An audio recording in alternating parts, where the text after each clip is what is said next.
Buenos días. El tema que abordaremos hoy son los aportes de la filosofía del derecho, teniendo en cuenta los aportes dados por Grecia y Roma en una temática ius positivista e ius naturalista. El video fue elaborado por Julián Castañeda, Jean Paul Quiroga, Daniel López y Juan Vega. El iusnaturalismo da inicios aproximadamente en el siglo sexto y séptimo. Para empezar a hablar del iusnaturalismo, empezamos por el mito, en el cual se buscaba responder a preguntas, a todo lo que estaba ocurriendo en este entonces en el mundo, al descubrimiento, a todo esto.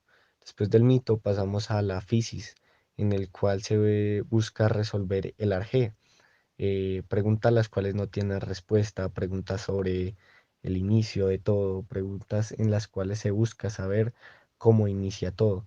Esto conlleva que se creen las primeras escuelas filosóficas. Después de la fisis pasamos al cosmos, la cual se ve más reflejada en el hombre y la sociedad, dando paso a procesos como lo fueron la oratoria, la lingüística y la dialéctica, las cuales en este entonces fueron muy importantes. Después vemos que seguimos con el logos y el nomos. El logos siendo reflejado como la razón y el nomos como la ley. Todo esto se ve reflejado en la justicia, dando como inicio a la definición, la clasificación y la aplicación de esta misma. Después de esto, encontramos en que las raíces del iusnaturalismo se ven reflejadas en la fisis, las cuales desprende el iusnaturalismo clásico. Después se ven generadas escuelas socráticas, gracias al logos y al nomos. Después de esto surge la jurisprudencia, en la cual se vieron grandes jurisprudentes como lo fueron Urpiano, Gallo y Papiniano.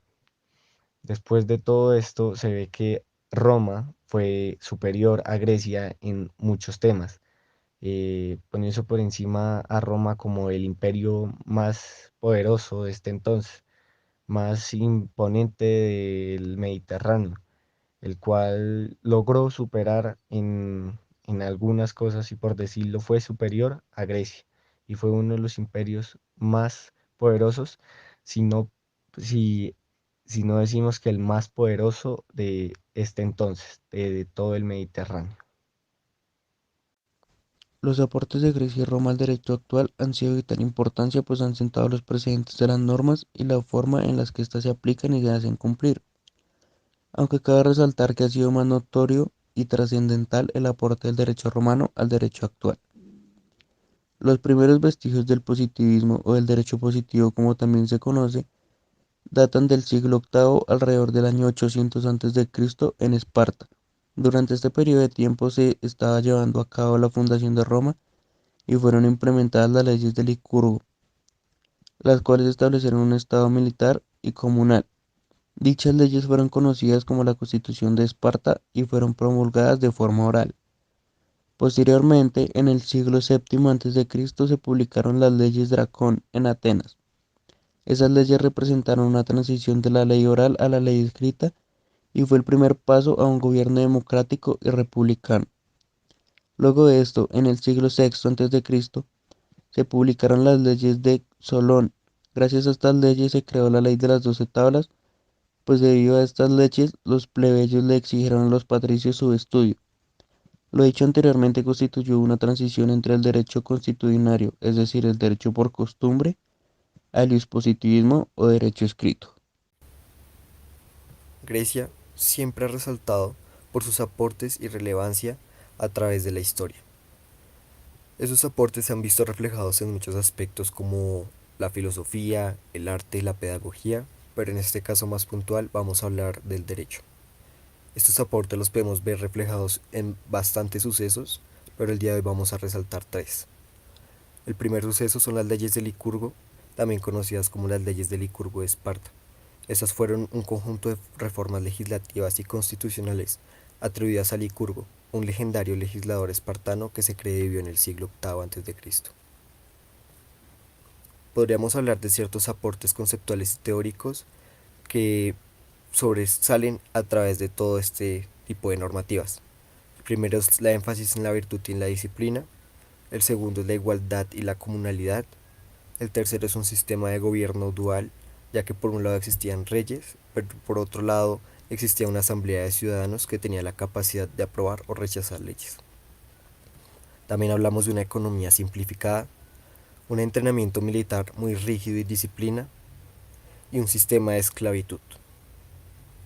En resumen, el aporte conceptual y teórico de las leyes de Licurgo radica en la creación de una sociedad profundamente disciplinada, igualitaria en ciertos aspectos, orientada hacia la virtud y altamente militarizada.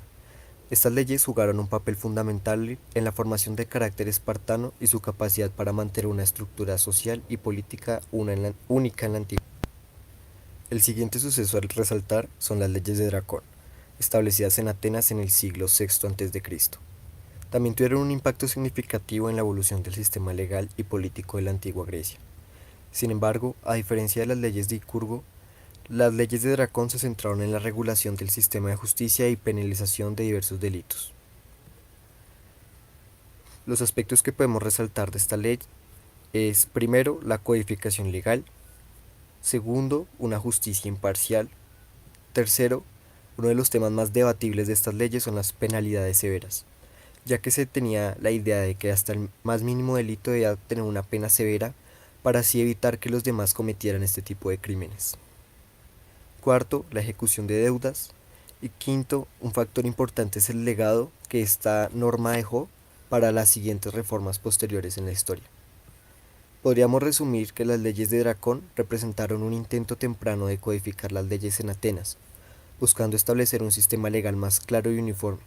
Aunque su enfoque en sanciones severas y penas duras han sido criticadas ante leyes, sentaron las bases futuras para reformas legales en la democracia ateniense y contribuyeron al desarrollo del sistema de justicia en la antigua Grecia.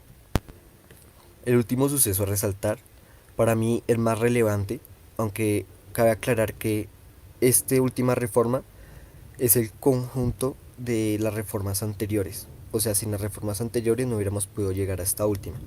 Estamos hablando de las leyes de Solón, que fueron establecidas al principio del siglo VI a.C.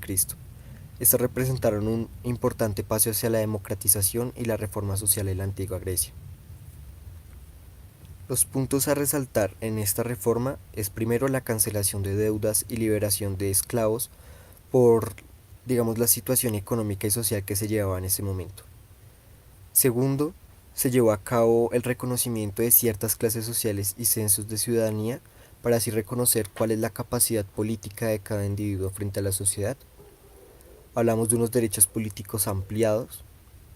También hablamos de una creación de tribunales y jurados.